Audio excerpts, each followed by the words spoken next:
కేసీఆర్ అంటే గౌరవం ఉంటే చాలు. తెలంగాణ తెచ్చిన నాయకుడిగా కేసీఆర్ పట్ల తెలంగాణలోని ప్రతి ఒక్కరికి ఆ గౌరవం ఉంటుందంటూ కేటీఆర్ మాట్లాడారు. సభలో కేసీఆర్ని కలిసేంత సంస్కారం సీఎంకి ఉంటే చాలు. బయట మాటల్లోనూ ఇదే సంస్కారం ఉంటే బాగుంటుంది. రాజకీయ ప్రత్యర్థులు ఇలా పలకరించుకుంటే మంచిదే అంటూ కేటీఆర్ వ్యాఖ్యానించారు. అసెంబ్లీ శీతాకాల సమావేశాలకు కేసీఆర్ హాజరైన సమయంలో కూడా కేసీఆర్ సీటు దగ్గరికి వెళ్లి సీఎం రేవంత్ రెడ్డి పలకరించినటువంటి దృశ్యాలు మనం చూసాము. కేసీఆర్ ఆరోగ్య పరిస్థితిపై అదే సమయంలో కూడా సీఎం రేవంత్ రెడ్డి అడిగి తెలుసుకోవడం జరిగింది. ఇక ఏళ్ల తర్వాత వీళ్ళ కలయిక కూడా రాజకీయ వర్గాల్లో చర్చగా నిలిచింది. ఎందుకంటే అంతకు ముందలే కనుక మనం చూసుకుంటే సీఎం రేవంత్ రెడ్డి కేసీఆర్ మీద చాలా కీలకమైన వ్యాఖ్యలు చేయటం జరిగింది. కేసీఆర్ని ఉద్దేశిస్తూ కూడా పలు రకాల మాటలు అన్నారు. దాని తర్వాత కూడా బీఆర్ఎస్ నేతలు కూడా ఆ మాటలు స్వాగతించేలా లేవని చెప్పి కూడా దాని గురించి కూడా చర్చలు కూడా జరిగాయి. ఇంకా ఆ తర్వాత శీతాకాల సమావేశాలు ప్రారంభమైన సమయంలో సీఎం రేవంత్ రెడ్డి కేసీఆర్ దగ్గరికి స్వయంగా వచ్చి నమస్కరిస్తూ కూడా ఆయనతో కరచాలనం చేయటము మనం చూసిన షేక్ హ్యాండ్ ఇచ్చి అప్పుడు తన ఆరోగ్యం ఎలా ఉంది అని చెప్పి కూడా మాట్లాడటం. అదే సమయంలో మిగిలినటువంటి పక్కనున్నటువంటి నేతలు కూడా కొంచెం స్మైల్ ఇస్తూ మిగిలిన వాళ్ళందరూ కూడా నమస్కారం చేయటము, దానికి ప్రతి నమస్కారం చేయటం. ఇటువంటి ఒక దృశ్యం కూడా అంటే నిజం చెప్పాలంటే ఈ దృశ్యం చూసిన ప్రజలను కూడా ఇది ఆకట్టుకుందనే చెప్పాలి. ఎప్పుడూ కూడా ప్రతిపక్షాలు దుమ్మెత్తి పోసుకునేటువంటి ప్రతిపక్షాలు, అది కూడా దానికి ముందర మాట్లాడుకున్నటువంటి రేవంత్ రెడ్డి చేసినటువంటి వ్యాఖ్యలు ఇవన్నీ చూసిన వాళ్ళు కూడా శీతాకాల సమావేశాల్లో ప్రతిపక్షాల మధ్య ఈ విధమైన ఒక వాతావరణం కూడా రాజకీయాలలో చాలా మంచిది అని చెప్పి కూడా అనుకున్నారు. ఈ దృశ్యం చాలా మందికి కూడా నచ్చింది. ఒక పొలిటికల్గా ఉన్న వాళ్ళు ప్రజా సమస్యల కోసం పోరాడాలి తప్పితే వ్యక్తిగత దూషణలకు వెళ్ళకూడదు అన్నదానికి, వ్యక్తిగత దూషణల కన్నా ప్రజా సమస్యల మీద పోరాడాలి. ఈ విధమైన ఒక స్పోర్టివ్నెస్ అనేది కూడా రాజకీయాలలో ఉండాలి. ఒక హెల్దీ, ఒక ఆరోగ్యకరమైన రాజకీయాలకు కూడా ఈ దృశ్యం కూడా అద్దం పడుతుందంటూ కూడా చాలామంది ఇది చూసిన తర్వాత కూడా సంతోషించారు. ఈ విధంగా కేసీఆర్ రేవంత్ రెడ్డి కలయిక కూడా నెట్టింట్లో వైరల్గా మారింది. దీని గురించి అనేక మంది కూడా చర్చించుకోవడం జరిగింది. దీని మీద ఇప్పుడు కేటీఆర్ కూడా మాట్లాడుతూ ఇదే రకమైన సంస్కృతి బయట కూడా ఉంటే బాగుంటుంది, ఈ రకంగా పలకరించుకోవటం మంచిది అంటూ కేటీఆర్ కూడా మాట్లాడుతూ ఉన్నారు. ఇక ఇది అందరూ కూడా ఈ దృశ్యం నిజం చెప్పాలంటే చాలా మందికి కూడా నచ్చింది. రేవంత్ రెడ్డి ఈ విధంగా వచ్చి కేసీఆర్ని పలకరించటము, తన వయసుకు గౌరవం ఇవ్వటము, ఇవన్నీ కూడా తన మీద ఉన్నటువంటి గౌరవము. అంటే మన సంస్కృతి, ఒక మనిషిలో ఉన్నటువంటి సంస్కృతి, అవతలు ఉన్నటువంటి వారు ఎవరైనా కానీ వారు వయసు రీత్యా పెద్దవాళ్ళు అయినప్పుడు వాళ్ళకి నమస్కరించటము, గౌరవించటము డెఫినెట్గా కూడా మన సంస్కృతిలో బాగా ఎదుటి వ్యక్తిని గౌరవించటం అనేది. ఈ విధంగా కూడా సీఎం రేవంత్ రెడ్డి చేసినటువంటి ఒక గెస్చర్ కూడా చాలామంది మనసుల్ని గెలుచుకుందని చెప్పాలి. ఇక దీని మీద కేటీఆర్ కూడా స్పందించారు. దీనికి సంబంధించి మరిన్ని డీటెయిల్స్ మా ప్రతినిధి సతీష్తో మాట్లాడి తెలుసుకుందాం. సతీష్, ఏదైతే మనం నిన్న శీతాకాల సమావేశాల్లో విట్నెస్ చేశామో, కేసీఆర్ ఉన్నది 3 నిమిషాలే అయినప్పటికీ కూడా అదే సమయంలో సీఎం రేవంత్ రెడ్డి వెళ్ళిన వెంటనే కూడా ముందు కేసీఆర్తో మాట్లాడటం కూడా చాలామంది హర్షించారు. ఒక ఆరోగ్యకరమైన రాజకీయాలకి అద్దం పట్టిన దృశ్యంగా నిలిచింది. దీని మీద కేటీఆర్ మాట్లాడటం జరిగింది. పూర్తి డీటెయిల్స్ ఏంటి? యారైనా నిన్న ముఖ్యంగా ఏదైతే అసెంబ్లీ సమావేశాలు జరిగినాయో, శీతాకాల సమావేశాల్లో మొత్తం హాట్ టాపిక్ గా నిన్న కేసీఆర్ రేవంత్ రెడ్డి ఏదైతే కరచలనం చేశారో, షేక్ హ్యాండ్ ఇచ్చుకుంటూ మరి పెద్ద ఎత్తున ఆ ఒక్క 10 సెకండ్స్ కనుక ఆ వీడియో చూసిన అందరూ కూడా అటు కాంగ్రెస్ వాళ్ళు అటు బీఆర్ఎస్ వాళ్ళు రెండు పార్టీలకు సంబంధించి అందరూ కూడా పెద్ద ఎత్తున సంతోషించారు. ఎందుకంటే రాజకీయంలో రాజకీయ ప్రత్యర్థులు ఉంటారు తప్ప రాజకీయ శత్రువులు ఉండరు, చిరకాల శత్రువులు ఉండరు, చిరకాల మిత్రులు ఉండరు. రాజకీయంలో ఏదైనా సజావుగా దాటుతుంది, సజావుగా నడుస్తుంది. సో ఎప్పుడు కూడా విమర్శలు, అంటే ఎలక్షన్స్ వచ్చినప్పుడే విమర్శలు చేసుకోవాలి కానీ ఎలక్షన్స్ లేనప్పుడు విమర్శలు ఉండవు. సో అందరూ ప్రగతి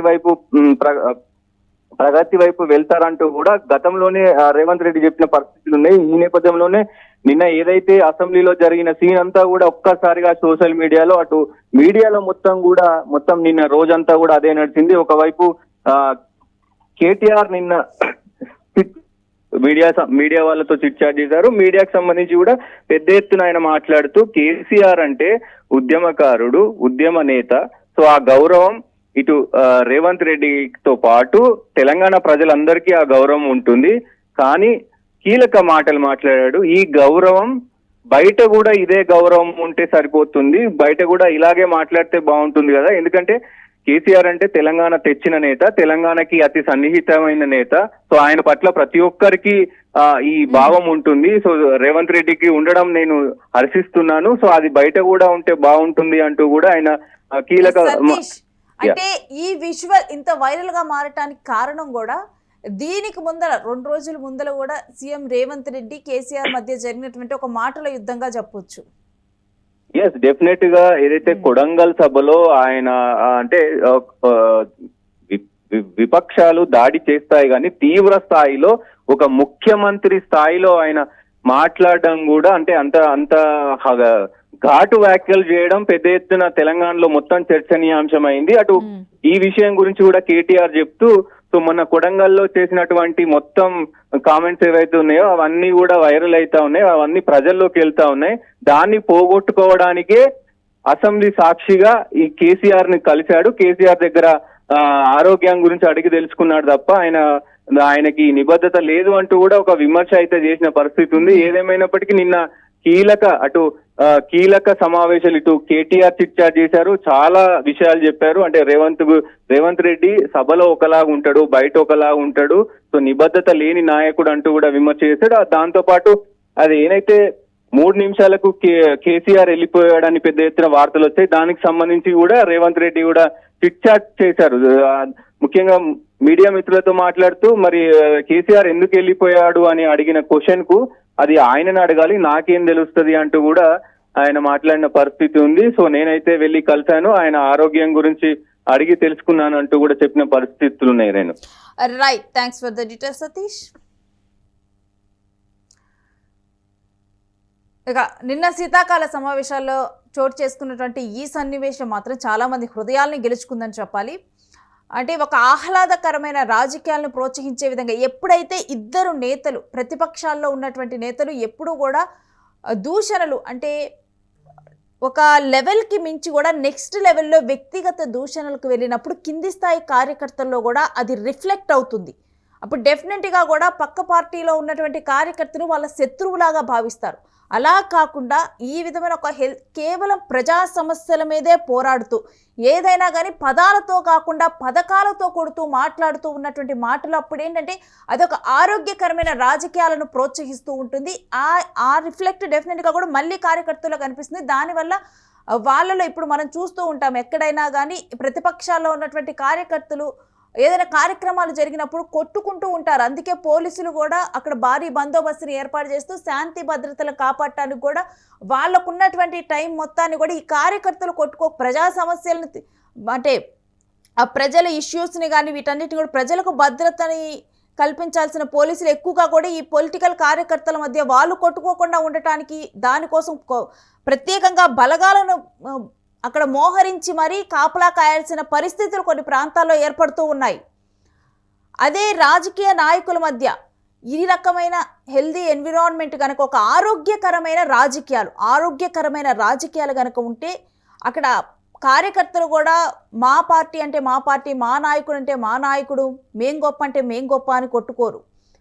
వాళ్ళు కూడా అప్పుడు ఏ నాయకుడు ఏం చేస్తున్నాడు, ఏ నాయకుడికి అంటే ఏ నాయకుడు ఏ పథకాలు ఇచ్చారు, వాళ్ళు ఏ విధంగా చేస్తున్నారు, ఇవే చూస్తారు. అభివృద్ధి ఎంత జరుగుతుంది వాళ్ళు కూడా ఇదే చూస్తారు. కానీ ఆ విధంగా కొట్టుకోటాలుండో. ఈ రకమైన ఆరోగ్యకరమైన రాజకీయాల్ని డెఫినెట్గా కూడా కంటిన్యూ చేస్తే బాగుంటుంది. ఒక లెవెల్ వరకు దూషించుకోవటం, లేకపోతే ప్రతిపక్షాల అధికార పక్షాన్ని ఎండగట్టడము, దానికి కౌంటర్లు ఇవ్వటం అధికార పక్షం, ఇవన్నీ కామన్. కానీ ఇవన్నీ కూడా ఒక శృతిలో ఒక లయలో కొనసాగాలి తప్పితే ఒక లెవెల్కి దాటి అది మరలా కూడా కార్యకర్తల్లో ఒకళ్ళు కూడా ఒక పార్టీకి చెందిన వారు మరో పార్టీ వాళ్ళని శత్రువుల్లాగా ఫీల్ అయ్యేంత స్థితికి రాకుండా ఉంటే బాగుంటుంది అని చెప్పి కూడా ఈ దృశ్యం చూసిన తర్వాత కూడా అనేక మంది కూడా మాట్లాడుతూ ఉన్నారు.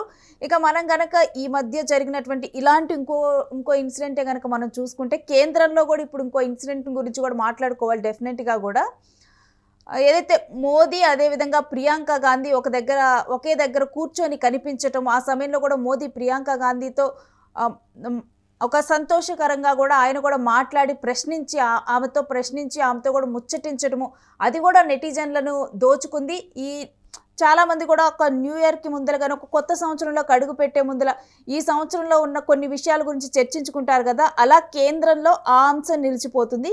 ఇలా ఇప్పుడు తెలంగాణ రాజకీయాల్లో ఈ అంశం నిలిచిపోయేలా కనిపిస్తూ ఉంది.